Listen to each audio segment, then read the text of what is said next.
to Health Smart. I'm Joanne Campbell and I'll be your host tonight.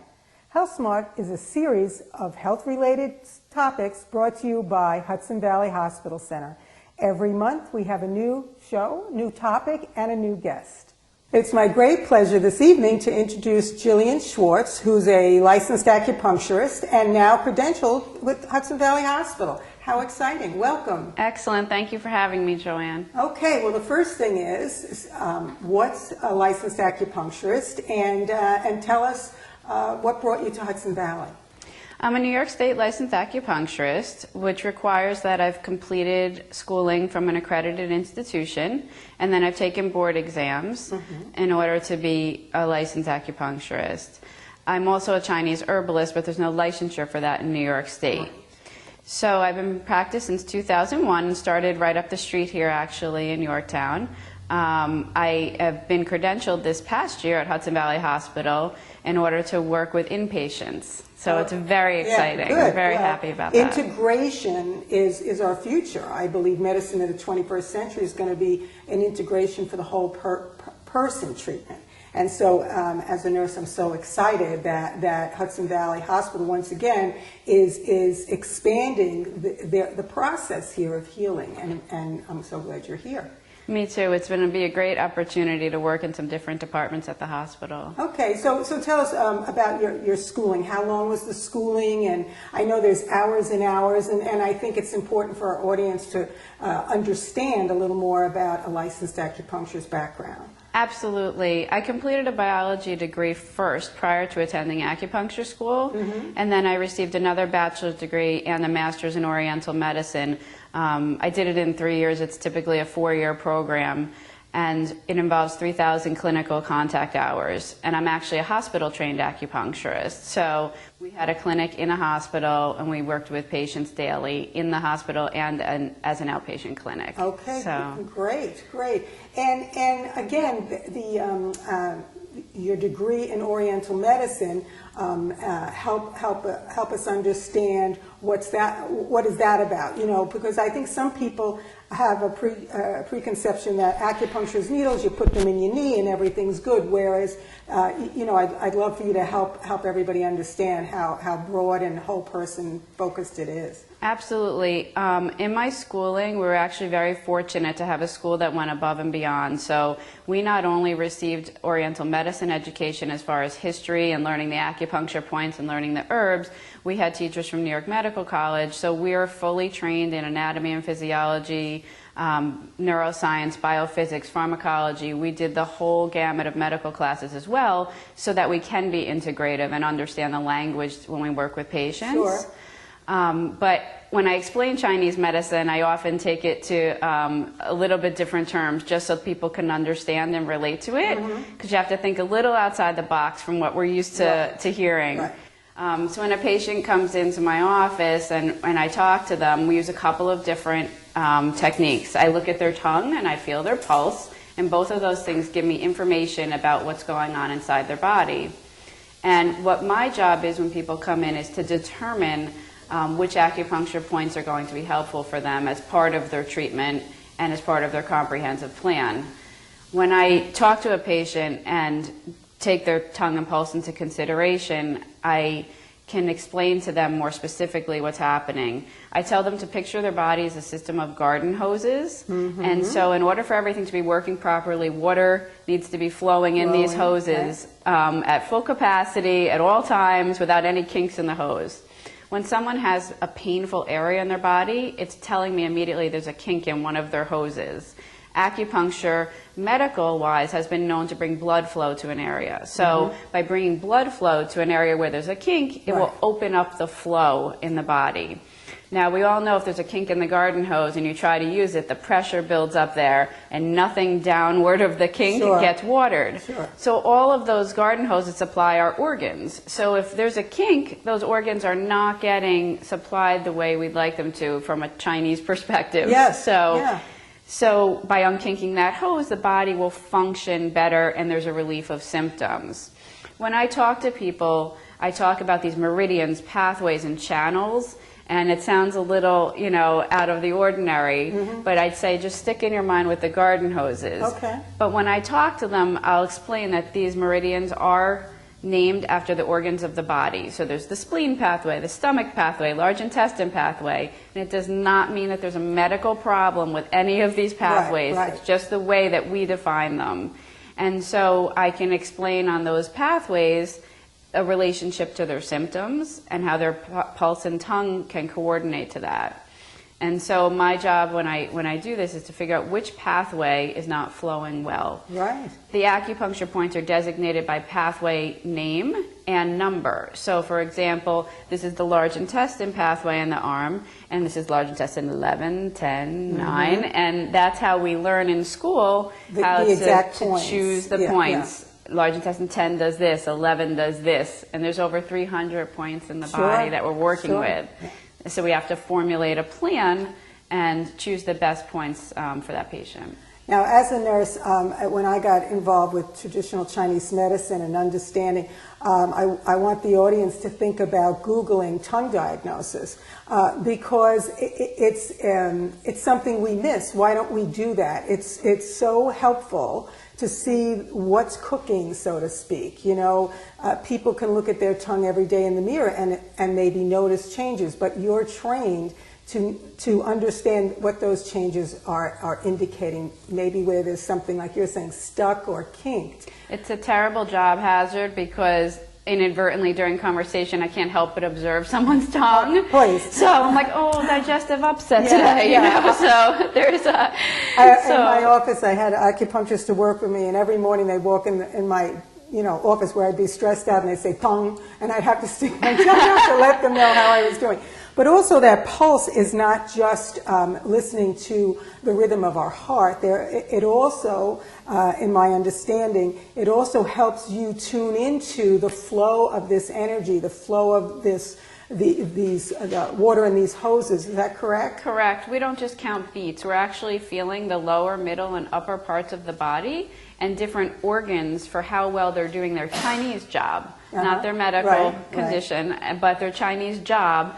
I can feel in the pulse. So one of the interesting things about the pulse, I work a lot with fertility patients, is you actually can feel pregnancy in the pulse too. That's a very special kind of pulse. So there's a whole realm of pulse diagnostics that we use, especially when someone comes in with something that is not painful, because then it's my job to be detective and figure out, well, there's no pain. Which hose is causing this problem for this patient? So using the pulse will give me some more inside information and help me make some decisions for the patient. It's so cool. Again, expand your mind, but this has been going on for 5,000 years. Yes. With positive outcomes, with written I guess research in a sense. Maybe it's not our double blind, triple blind, but studies have been done. Research is tough for us, but for that reason. Not needle or needle, I suppose. Correct. But there's just been so many wonderful experiences and the history behind it that nothing survives this long if it doesn't work. Right. And to me, it's kind of like 20, 30 years ago, people wouldn't tell you that they were seeing a chiropractor because it seemed like, well, I don't want to let people know I'm seeing a chiropractor. And to me now, if you really asked everybody at a party who's seen an acupuncturist, you'd be very surprised how many people, are understanding that this is an opportunity for optimum wellness. Just it integrates, it's complementary with your medical care.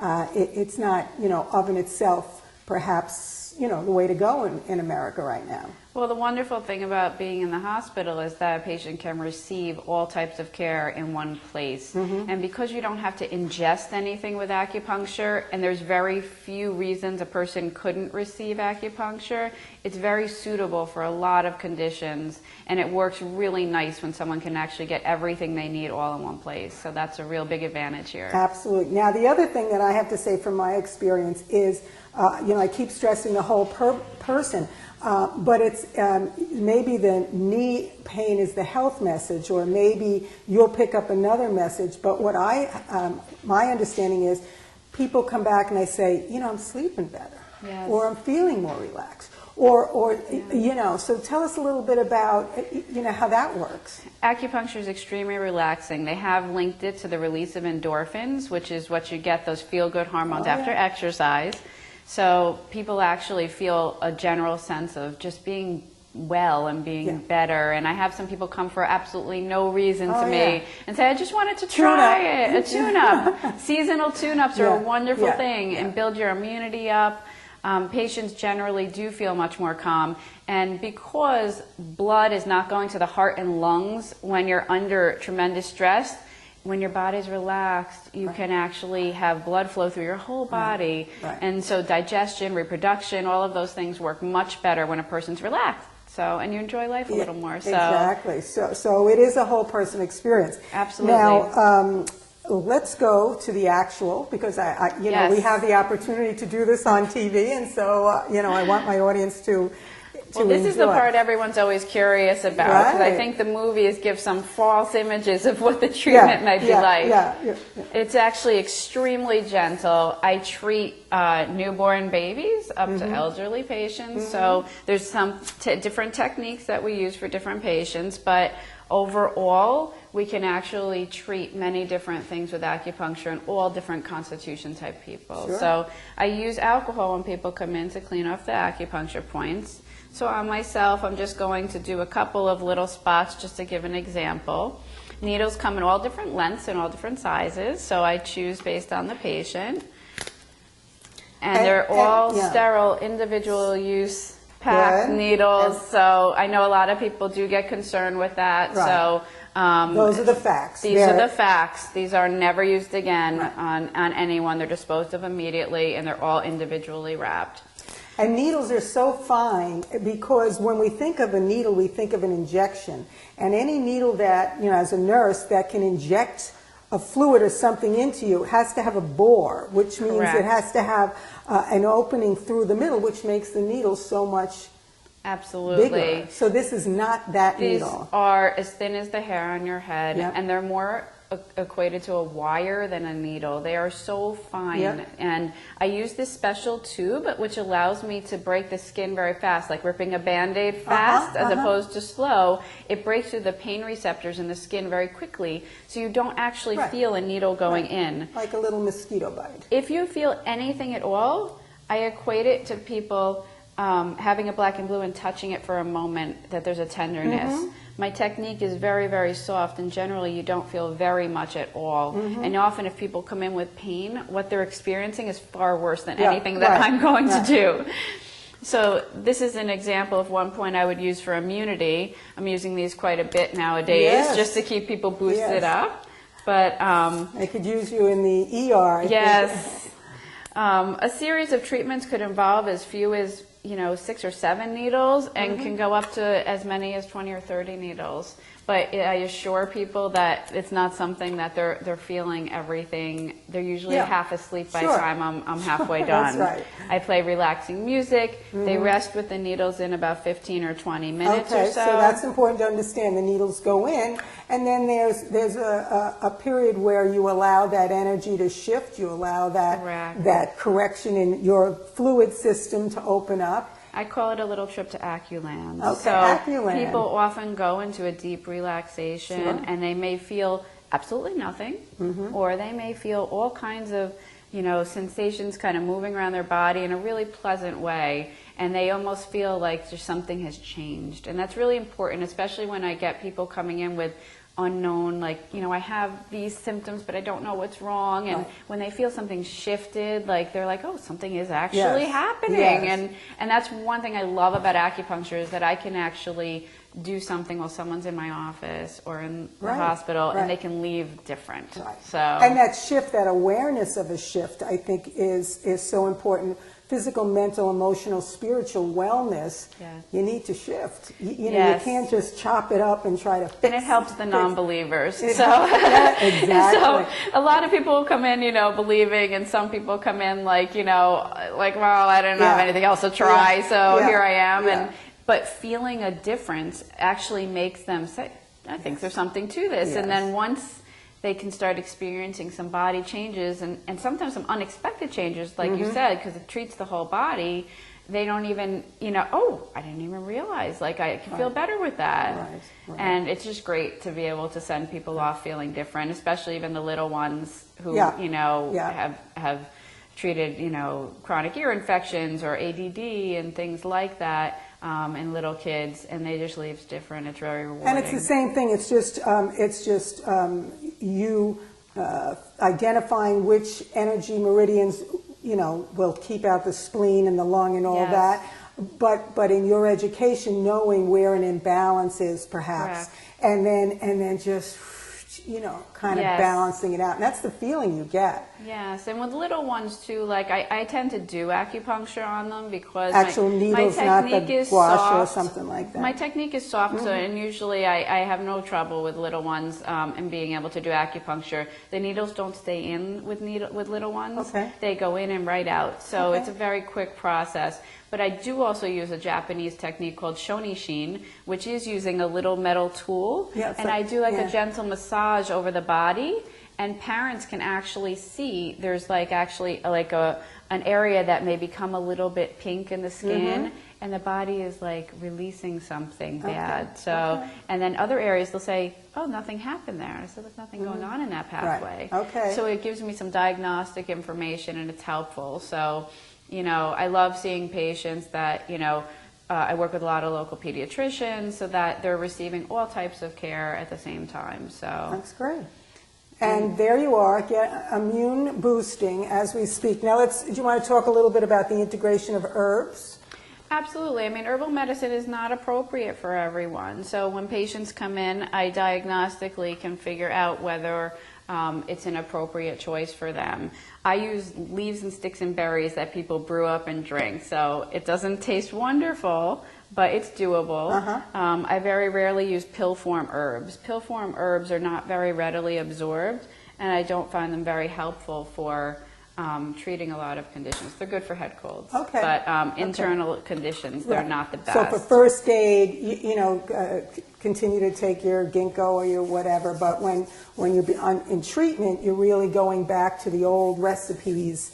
I select from a Materia Medica, which is the Chinese book of herbs. So there's about 300 herbs in there, and I actually write an herbal prescription for patients. So it's a little foreign to us, but the advantage of my training is that I was trained in pharmacology, so I am aware of interactions and things like that. So patients who come in with a medication list, it's very important for me to cross-reference that. Right. And because herbal medicine is not licensed in New York State, which is unfortunate at this point, they need to, politically we're working on that, because it's really unsafe to go out there and self-prescribe herbs. There's many herbs that can interact with prescriptions or just on their own.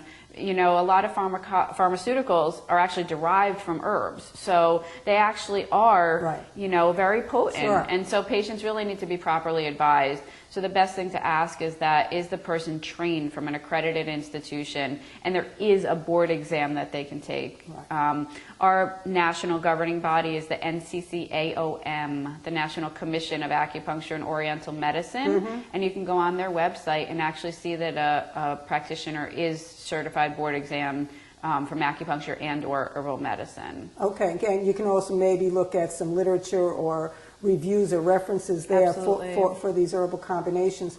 Again, it's back to that whole person 5,000 years ago, and even before then, Ayurveda, people really talked about or were coached and by the healthcare providers about whole care. You need to sleep. I mean, I know, you need to eat properly. You need to move a little bit. And I know with traditional Chinese medicine, it is about, the whole person existing, not just showing up in your office all, banged up, and then you're supposed to wonderfully send them back out into the abyss. I feel really blessed that I'm able to spend time with patients because we have to talk about all of these things. I get very specific, what did you eat for breakfast? What do you eat for lunch? How do you feel after you eat it?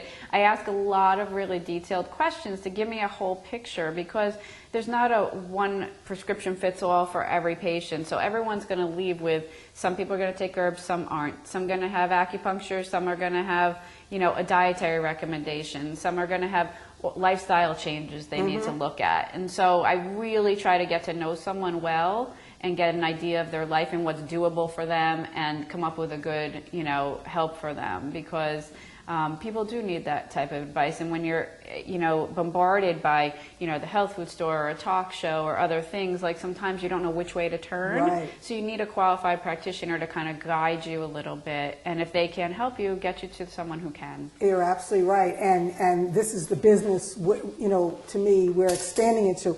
A lot of the times I'll say, as a community hospital, our commitment is to healthcare. And healthcare does, part of healthcare is sick care. Yeah. But the other part of healthcare has to be, providing that opportunity for people to take care of themselves. And to me, traditional Chinese medicine with acupuncture and herb and diet, it's just so important to have that coach, to have someone for those tune-ups, rather than the old allopathic way of, run yourself into the wall and then, we'll kill you on. What is the saying? An ounce of prevention is worth a pound of cure. I mean, we do both, any way you come in, we'll try to help you. Yeah. But definitely on the preventative aspect, I really try to focus on that. And so, that's something that can really be of assistance for people, keeping them strong. Mm-hmm. But, a lot of people come in and they just, need some direction with either dealing with a chronic illness or an acute illness or, an imbalance that they have. And acupuncture, because, and Chinese medicine, because it works differently, we don't need a diagnosis in order to treat someone. Right. So by using the pulse, the tongue, talking to the patient, I can get a good picture of what's happening now, rather than in the box of the diagnosis. And I usually tell patients within a half a dozen treatments, so within 6 to 8 treatments, you're going to know whether this is helping you. So it's not something that happens in one visit, but it's also not something that's going to indefinitely go on with treatments over courses of years without even knowing if you're feeling better. This is something we're going to come up with a plan. We're going to see whether or not, we're going to give it a certain time frame. And we'll talk about that up front and say, if it's not helping you by this point, we're going to need to find something else. Okay. But more often than not, patients get some relief. And like you said, that little shift happens. Absolutely. Now let's talk about Hudson Valley Hospital. Here you are, a credentialed acupuncturist at Hudson Valley Hospital. Where is your role in the hospital? Well, one of the things we're working on for this year is actually educating patients and letting them know the things that I can be useful for, and if they would like to take advantage of it, then I'm available. I have worked in the hospital in pain management situations, so post-operatively, if patients are experiencing discomforts, I worked with some post-C-section patients in the hospital. Okay. I've worked with patients in ICU suffering from some pain and also some anxiety, because being in the hospital can be, an anxiety-provoking thing for some people, and it really is so relaxing to have someone come to your room and just be able to treat you bedside, help you to sleep, be more comfortable. This is an energetic medicine. It's not woo-woo. Right. But it's really based on a lot of science. It's based on a lot of science, but I never like to leave it unsaid that this is an energetic medicine. So in ICU, where the energy is so high, it's a wonderful addition to our frontline critical care. And then there's TCM, then there's acupuncture to help. Now, in the hospital, are doctors, you say you're educating. Are you educating the doctors and the staff, or are families also able to access? Everybody I can reach. So we're trying families to have some in our audience who may be in the hospital, or they could access and say, maybe I want to put acupuncture as part of my treatment plan? Correct. Through the physician referral line, they'll be able to reach me, and I can answer any questions that they have concerning their loved one, and be able to, advise them whether it would be appropriate and how I may be of assistance to them. I work often in labor and delivery for patients who don't want anesthesia during labor. It doesn't take away any of their options, it just adds to them. So I can work with those type of patients. And one of the big things we're going to focus on this year is the cancer center. Working with infusion patients as they're receiving their treatment, they'll be able to have acupuncture to help prevent digestive upset, to help keep them calm, to help keep their energy up and their immunity up. Correct. And they'll be able to just do that right in one place. Great. Because I'm on staff here, I can come right into where they're having their treatment and be able to treat them. So they don't have to go to another visit, another stop, another appointment. It's going to be a huge advantage, and we're going to start doing some lectures down there this year so that patients know it's available to them. And that's my big goal is, whether you choose to use it or not, it's more just knowing that I'm here and I'm available to you if I can be of help. So I want to get that word out this year. Great. Well, we're doing a good job with this show. Yeah, great. I think we've covered a lot of ground. And again, as a holistic nurse, I'm so excited about the opportunity for patients to get real integrated care here at Hudson Valley. And I'm so glad, like you're saying, you're on the physician. So they can go to our website and find you on the physician drop-down? They can find it on the website or through the physician referral line by phone. Okay. And it'll direct them to my contact information so I can answer any more specific questions. Great. But the physicians here and the administration, the staff, everyone's been wonderful at trying to get the word out and have been sending patients and seeing where it might be useful. And everybody, is really on this integrative model. Like, it's been really, really good. Excellent. So we all get along and work well, and we communicate with each other. So patients really are getting like the best of everything here. Excellent, excellent. Well, I couldn't be happier for our community because, why not fill the toolbox up? Absolutely. With everything we can do to help people make that shift towards healing. Curing is one thing, but healing and walking around feeling healed, like you said, and just feeling better. Acupuncture may help a lot of people. Absolutely. I look forward to it. Okay. Well, thank you so much for coming, and we'll put up maybe you give your telephone number, contact number to the audience? Absolutely. I can be reached at 914-739-5200, and my website is clearviewacupuncture.com. And you're located where in the vicinity? I'm in Buchanan. I'm about 10 minutes from the hospital 10 center. minutes from the hospital. Okay, Jillian, thank you so much. You're welcome. Thank you for having me. I look forward to doing this show again when we're really moving on this. Absolutely. Okay. Thank you. Well, thank you so much for joining us tonight on Health Smart, and come on back next month when we'll have a different topic and a different guest. Now, you be well.